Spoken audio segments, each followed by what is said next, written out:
Hello student, MST CET lecture series मधला आपला next chapter आहे जेनेटिक इंजिनिअरिंग अँड जिनोमिक्स। या चॅप्टर मधले इम्पॉर्टंट पॉइंट्स आता आपण स्टडी करूया। सगळ्यात अगोदर तुम्हाला DNA फिंगरप्रिंटिंगची डेफिनेशन लर्न करायची आहे। It is the technique which is developed to identify a person with the help of DNA restriction analysis. This technique is also known as DNA profiling. या ठिकाणी आपण DNAचं प्रोफाइल क्रिएट करत असतो एखाद्या unknown व्यक्तीला identify करण्यासाठी।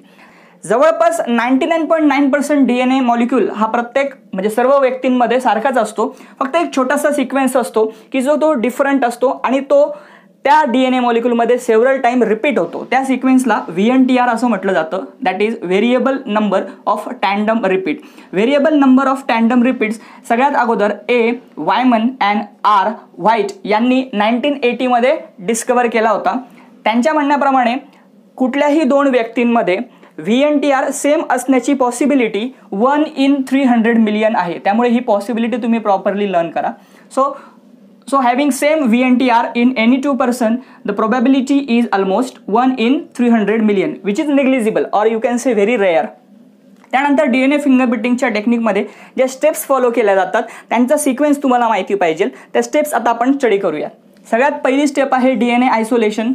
DNA आयसोलेशन करण्यासाठी आपण सॅम्पल म्हणून ब्लड, सिमेन, त्यानंतर रूट हेअर किंवा टिश्यू सॅम्पल सुद्धा तुम्ही यूज करू शकता। या ठिकाणी ब्लडमध्ये RBCs DNA फिंगरप्रिंटिंगसाठी सिलेक्ट केल्या जात नाही, कारण RBC या नॉन न्यूक्लिएटेड असतात। त्यामुळे RBC ब्लडमध्ये असतील तर RBC DNA फिंगरप्रिंटिंगसाठी सिलेक्ट केल्या जात नाही। कधी कधी तुम्हाला लॉजिकल क्वेश्चन सुद्धा CET मध्ये विचारले जातात। त्यानंतर DNA एम्प्लिफिकेशन ही सेकंड स्टेप आहे। याच्यामध्ये small sample of DNA is amplified to a larger value और it is done with the help of polymerase chain reaction. It is basically in vitro technique. ही technique already आपण study केलेली आहे। त्यानंतर next step आहे DNA fragmentation. By using some enzymes the DNA molecule is fragmented. In this technique, the various fragments are formed that is known as RFLP, that is the restriction fragment length polymorphism. Next step is electrophoresis. यामध्ये fragment केलेले DNA molecule हे run केले जातात agarose जेलच्या सॅम्पलवर आणि run केल्यानंतर according to the length of DNA the DNA molecule travel its distance. So smaller the DNA travels the more distance. So agarose gel electrophoresis टेक्निकमध्ये DNA चे फ्रॅगमेंट सेपरेट करण्यासाठी आपण यूज करतो। या ठिकाणी डबल स्टँडर्ड DNA सिंगल स्टँडर्डमध्ये convert करण्यासाठी आपण जे केमिकल यूज करतो त्यांचं नेचर हे अल्कलाइन असतं। सो हे दोन पॉईंट्स तुम्हाला इलेक्ट्रोफोरेसिसमध्ये लक्षात ठेवायचे आहेत। त्यानंतर आपण सदन ब्लॉटिंग ही स्टेप बघणार आहोत। या स्टेपमध्ये जो पेपर यूज केला जातो त्या पेपरचं नाव आहे nylon membrane. It is also called as nitrocellulose paper. So ही कुठला पेपर आपण सदन ब्लॉटिंगमध्ये यूज करतो हे तुम्हाला माहिती पाहिजे। त्यानंतर नेक्स्ट स्टेप आहे हायब्रिडायझेशन। हायब्रिडायझेशनमध्ये आपला अननोन DNA आणि एक प्रोब DNA आपण सिलेक्ट करत असतो आणि या दोघांचं कॉम्बिनेशन केल्यानंतर, कारण दोन DNAच्या सॅम्पलमध्ये नॅचरल अफिनिटी असते आणि या दोघांचं कॉम्बिनेशन केल्यानंतर एक हायब्रिड DNA तयार होतो, म्हणून या स्टेपला हायब्रिडायझेशन असं म्हणतात। यामध्ये जो नोन DNA ज्याचा सिक्वेन्स आपल्याला माहिती आहे जो यूज करतो त्याला आपण प्रोब DNA असं म्हणतो। लास्ट स्टेप आहे कुठला सिक्वेन्स मॅच झाला हे आयडेंटिफाय करण्यासाठी आपण फोटोग्राफी ही स्टेप परफॉर्म करतो। यामध्ये जी फिल्म यूज केली जाते that is x ray film. So तुम्हाला 7 स्टेप्स प्रॉपरली DNA फिंगरप्रिंटिंगच्या माहिती पाहिजे। त्यानंतर ही जी काही DNA फिंगरप्रिंटिंग टेक्निक आहे ही सगळ्यात अगोदर डिस्कवर केली ॲलेक जॅफ्री यांनी 1984 मध्ये आणि ही technique at the same time patented सुद्धा आहे आणि तिचा यूज सगळ्यात अगोदर युरोप आणि अमेरिकेमध्ये झाला। त्यानंतर इंडियामध्ये ही टेक्निक डेव्हलप केली गेली डॉक्टर लालजी सिंग यांच्याकडून। त्यांनी यासाठी जो क्रोमोझोम सिलेक्ट केला होता तो क्रोमोझोम त्यांनी ऑब्टेन केला होता फिमेल बँडेड क्रेट स्नेक। या स्नेकमध्ये जे फिमेल असतात त्यांचा क्रोमोझोम त्यांच्यामध्ये XY क्रोमोझोम असतात, तर मेलमध्ये YY क्रोमोझोम असतात। त्यामुळे या क्रोमोझोममधून जो त्यांनी प्रोब सिलेक्ट केला होता त्याला BKM DNA असं सुद्धा म्हटलं जातं। BKM means banded crate mini satellite. So तुम्हाला हा शॉर्ट फॉर्म माहिती पाहिजे आणि डॉक्टर लालजी सिंग यांनी ही टेक्निक डेव्हलप केली, त्यामुळे त्यांचं नाव सुद्धा इथे इम्पॉर्टंट आहे। नेक्स्ट टॉपिक आहे ह्यूमन जिनोम प्रोजेक्ट। याचा शॉर्ट फॉर्म आहे HGP। ह्यूमन जिनोम प्रोजेक्ट सगळ्यात अगोदर 1990 मध्ये इनिशिएट झाला। यामध्ये ओव्हर 12 कंट्रीजनी पार्टिसिपेट केलं। त्यानंतर हा प्रोजेक्ट ज्यांनी कोऑर्डिनेट केलं ते डिपार्टमेंट होतं US चं, that is US department of energy and national institute of health. So हे डिपार्टमेंट फार महत्त्वाचं आहे, यावरती तुम्ही क्वेश्चन एक्सपेक्ट करू शकता. त्यानंतर हा प्रोजेक्ट 2003 मध्ये कंप्लीट झाला. या प्रोजेक्टमध्ये 2 टाइप्स ऑफ मॅप जनरेट केले जातात. पहिला मॅप आहे जेनेटिक लिंकेज मॅप, तर दुसरा मॅप आहे फिजिकल मॅप. या दोघं मॅपचं जे काही डिस्क्रिप्शन टेक्स्टबुकमध्ये दिलेलं आहे ते सुद्धा इम्पॉर्टंट आहे, ते तुम्ही एकदा लर्न करा. त्यानंतर blueprint. What is blueprint? The complete sequence of human genome is non as blueprint. हा वर्ड फार इम्पॉर्टंट आहे, त्याची डेफिनेशन तुम्ही लर्न करून ठेवा. त्यानंतर खूप सारे मायक्रो ऑर्गॅनिझम होते, त्यांचे जिनोम हे सिक्वेन्स करण्यात आले किंवा फाइंड आउट करण्यात आले. त्यांची काही लिस्टिंग तुम्हाला त्या ठिकाणी ग्रीन कलरच्या बॉक्समध्ये दिलेली आहे, ती सुद्धा तुम्हाला प्रिपेअर करायची आहे. आपण त्यातले काही डिस्कस करणार आहोत. So first one is genitalium, genitalium. याचा हा सगळ्यात स्मॉलेस्ट जिनोम असलेला मायक्रो ऑर्गॅनिझम आहे. यामध्ये जो जिनोमची साईज आहे दॅट इज 569 किलोबेस पेअर. त्यानंतर आहे हिमोफिलस इन्फ्लुएन्झी, त्याची लेंथ आहे 1830 किलोबेस पेअर. त्यानंतर आहे जॅनेशी, याची लेंथ आहे 1660 किलोबेस पेअर. सो हे मायक्रो ऑर्गॅनिझम तुम्हाला प्रॉपरली लक्षात, यांची स्पेसिसची नावं इम्पॉर्टंट आहेत. So genitalium, influenzae and jannaschii. त्यानंतर ईस्टमध्ये जो काही जिनोम फाइंड आउट करणार त्याच्यामध्ये टोटल 16 क्रोमोझोम्स आहेत आणि त्याची लेंथ आहे 12,500 किलोबेस पेअर. त्यानंतर ॲडिशनली फिजिकल मॅप हा सिनोरॅप्टिडिस एलिगन्स नावाचा जो काही निमेटोड आहे त्यासाठी फिजिकल मॅप सुद्धा हा डेव्हलप करण्यात आला होता याच्या जिनोमसाठी. सो हे जे काही ग्रीन कलरमध्ये तुम्हाला मायक्रो ऑर्गॅनिझम दिलेले आहेत, बरेच विद्यार्थी याकडे दुर्लक्ष करतात, पण तुम्हाला या ठिकाणी मात्र ते अगोदर प्रिपेअर करायचे आहे, कारण ते इम्पॉर्टंट आहेत. हे पॉईंट्स तुम्ही नोट करून घ्या. रिमेनिंग पॉईंट्स आता आपण डिस्कस करूया. Our next heading is application of biotechnology for human health. त्यामध्ये सगळ्यात अगोदर आपण इन्सुलिन डिस्कस करणार आहोत. So insulin is a hormone which is produced by beta cells of islets of Langerhans in the pancreas, and this hormone is important for the maintenance of sugar level in the blood.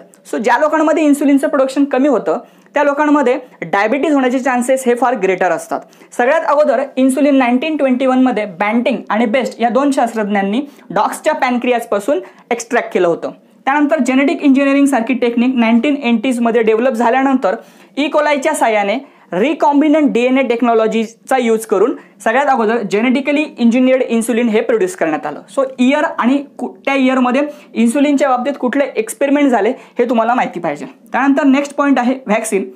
Vaccines are the antigenic preparation which are used for the production of antibodies and to improve the immune response for a particular disease. So vaccine ची definition important आहे. सगळ्यात पहिलं vaccine Edward जेन्नरने 1796 मध्ये स्मॉलपॉक्सच्या against develop केलं होतं. Adjuvant is a substance which improves the immune response for a disease. So वॅक्सिनच्या मध्ये ॲडज्युएंटचा role काय आहे हा तुम्हाला प्रॉपरली लर्न पाहिजे. त्यानंतर टेक्स्टबुकमध्ये तुम्हाला वॅक्सिनच्या प्रोडक्शनची शॉर्ट प्रोसेस दिलेली आहे, ती एकदा क्विकली रिवाइज करून घ्या. Next is gene therapy. Gene थेरपीमध्ये जो जीन डिफेक्टिव्ह असतो तो आयदर डिलीट केला जातो किंवा रिप्लेस केला जातो, त्यामुळे तो पर्टिक्युलर डिसीज ट्रीट करण्यासाठी हेल्प होते. म्हणजेच जीन थेरपीमध्ये जेनेटिक मॉडिफिकेशन्स केले जातात. सो जीन थेरपीचा यूज करून आपण खूप सारे डिसीजेस ट्रीट करू शकतो. टेक्स्टबुकमध्ये तुम्हाला त्याचे ॲप्लिकेशन्स दिलेले आहेत, ते बाय हार्ट असणं फार गरजेचं आहे, कारण यावरती डेफिनेटली क्वेश्चन हा MST CET मध्ये तुम्ही एक्सपेक्ट करू शकता. आपण त्यातले काही ॲप्लिकेशन्स इथे आपण डिस्कस करूया. The first one is TPA, that is tissue plasminogen activator. It is used to reverse the blood clot. Second one is human growth hormone. It is used to treat pituitary dwarfism. The third one is tissue growth factor beta. It is used for the production of new blood vessel and epidermal growth. Next one is clotting factor 8, which is used to treat hemophilia. You know this is a clotting disorder. त्यानंतर humulin, that is genetically engineered insulin, that is human insulin, which is used to treat the insulin dependent diabetes. त्यानंतर आहे DNase, which is this is an enzyme which is used to treat cystic fibrosis. Next one is bovine growth hormone. It is used for the improvement in the cattle and dairy yield. And the last one is recombinant vaccine, which is used for the prophylaxis. Prophylaxis means prevention of hepatitis B. त्यानंतर अजून 2 application आहेत की ज्यामध्ये आपण काही organic acids produce करू शकतो आणि काही ऑइल पॉल्युटंट्स किल करण्यासाठी सुद्धा अशा पद्धतीने जीन थेरपीचा यूज हा मायक्रो ऑर्गॅनिझम प्रोड्यूस करण्यासाठी होऊ शकतो. सो हे सर्व ॲप्लिकेशन्स तुम्ही प्रॉपरली रीड करा. त्यानंतर नेक्स्ट टॉपिक आहे transgenic animal. It is nothing but a fertile animal which carries an introduced gene in its germline. Transgenic animal म्हणून खूप सारे ॲनिमल यूज केले जातात, पण त्यामध्ये मोस्टली माईस हा यूज केला जातो. Y MICE is selected? Because it has short generation time, it can ले up to 40 eggs and reimplantation is relatively quite easier in mice and it can carry up to 20 offspring. So हे 4 basic reasons आहेत की ज्यामुळे MICE as a transgenic animal म्हणून आपण select करतो. Transgenic ॲनिमल्सचे जे application तुम्हाला टेक्स्टबुकमध्ये दिलेले आहे ते सुद्धा इम्पॉर्टंट आहे. त्यामध्ये फर्स्ट ॲप्लिकेशन आहे to study so many diseases. त्यामध्ये cancer, cystic fibrosis, rheumatoid arthritis, त्यानंतर अल्झायमर डिसीज ह्यासारखे डिसीजेस स्टडी करण्यासाठी ट्रान्सजेनिक ॲनिमल यूज केला जातो. सेकंड आहे व्हॅक्सिन सेफ्टी. यामध्ये पोलिओ व्हॅक्सिनची सेफ्टी टेस्ट करण्यासाठी सुद्धा ट्रान्सजेनिक ॲनिमल हे यूज केले जातात. थर्ड हेडिंग आहे बायोरिॲक्टर.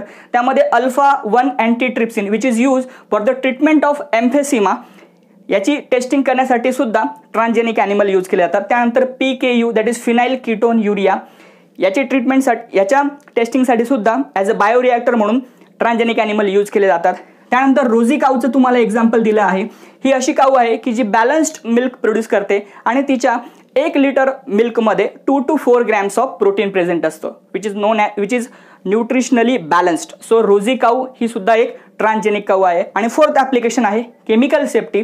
Transgenic animals are more sensitive to chemicals than normal animals. त्याच्यामुळे ट्रान्सजेनिक ॲनिमल्स हे केमिकल सेफ्टी टेस्टिंगसाठी सुद्धा यूज केले जातात. सो आय होप या चॅप्टरमध्ये डिस्कस केलेले सर्व पॉईंट्स तुम्हाला समजले असतील. हे पॉईंट्स तुम्ही नोट करून घ्या आणि यानंतर मी दिलेल्या क्विक रिव्हिजन नोट्स नक्की रीड करा. त्यावरती बेस्ट असलेली मॉक टेस्ट सॉल्व्ह करायला विसरू नका. सगळ्यांना मॉक टेस्टसाठी ऑल द बेस्ट.